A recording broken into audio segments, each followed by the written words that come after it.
ರಾಮದುರ್ಗ ರೈಲು ಹೋರಾಟ ಕ್ರಿಯಾ ಸಮಿತಿಯಿಂದ ಅನಿರ್ದಿಷ್ಟಾವಧಿ ಸತ್ಯಾಗ್ರಹ.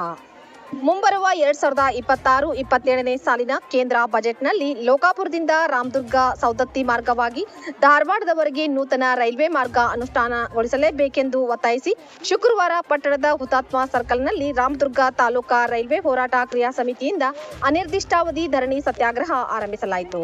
ಹೋರಾಟ ಸಮಿತಿಯ ಮುಖಂಡರು ಹಾಗೂ ಗಣ್ಯರು ಸಸಿಗೆ ನೀರುಣಿಸುವ ಮೂಲಕ ಅನಿರ್ದಿಷ್ಟಾವಧಿ ಸತ್ಯಾಗ್ರಹಕ್ಕೆ ವಿದ್ಯುಕ್ತವಾಗಿ ಚಾಲನೆ ನೀಡಿದರು.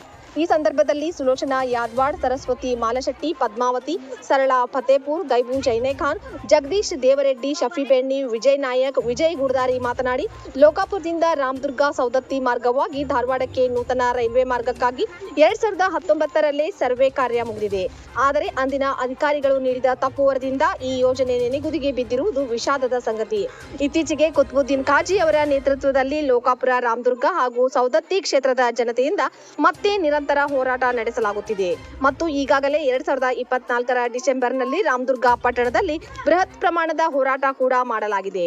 ಲೋಕಾಪುರದಿಂದ ಧಾರವಾಡ ರೈಲ್ವೆ ಮಾರ್ಗ ನಿರ್ಮಾಣದಿಂದ ಈ ಭಾಗದ ಕೋಟ್ಯಾಂತರ ಭಕ್ತರು ಬರುವ ಪ್ರಸಿದ್ಧ ಧಾರ್ಮಿಕ ಕ್ಷೇತ್ರಗಳಾದ ಯಲ್ಲಮ್ಮ ದೇವಸ್ಥಾನ, ಶಿರಸಂಗಿ ಕಾಳಮ್ಮ, ಶಬರಿಕೊಳ್ಳ, ಗೊಡಚಿ ವೀರಭದ್ರೇಶ್ವರ, ರಾಮದುರ್ಗ ಶಿವನಮೂರ್ತಿ ದೇವಸ್ಥಾನಗಳ ದರ್ಶನ ಮತ್ತು ಪ್ರವಾಸಿ ತಾಣಗಳ ಭೇಟಿ ಸುಗಮ ಮತ್ತು ಅಗ್ಗವಾಗಲಿದೆ.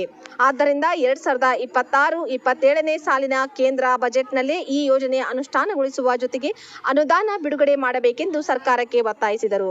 ಈ ಸಂದರ್ಭದಲ್ಲಿ ಸುಲೋಚನಾ ಯಾದವಾಡ್, ಸರಸ್ವತಿ ಮಾಲಶೆಟ್ಟಿ, ಪದ್ಮಾವತಿ, ಸರಳಾ ಫತೇಪುರ್, ಗೈಬು ಜೈನೇಖಾನ್, ಜಗದೀಶ್ ದೇವರೆಡ್ಡಿ, ಶಫಿ ಬೆಣ್ಣಿ, ವಿಜಯ್ ನಾಯ್ಕ್, ವಿಜಯ್ ಗುಡದಾರಿ, ಎಂಕೆ ಯಾದವಾಡ್, ಚಂದ್ರು ಮಾಳತ್ಕರ್, ಶ್ರೀನಿವಾಸ್ ಗೌಡ ಪಾಟೀಲ್, ಮುರ್ತುಜಲಿ ಪೆಂಡಾರಿ ಸೇರಿದಂತೆ ಇನ್ನಿತರರು ಉಪಸ್ಥಿತರಿದ್ದರು. ವರದಿ ಆಫ್ತಾಬ್ ಸರ್ಬುಲ್ಲಾ, ರಾಮದುರ್ಗ.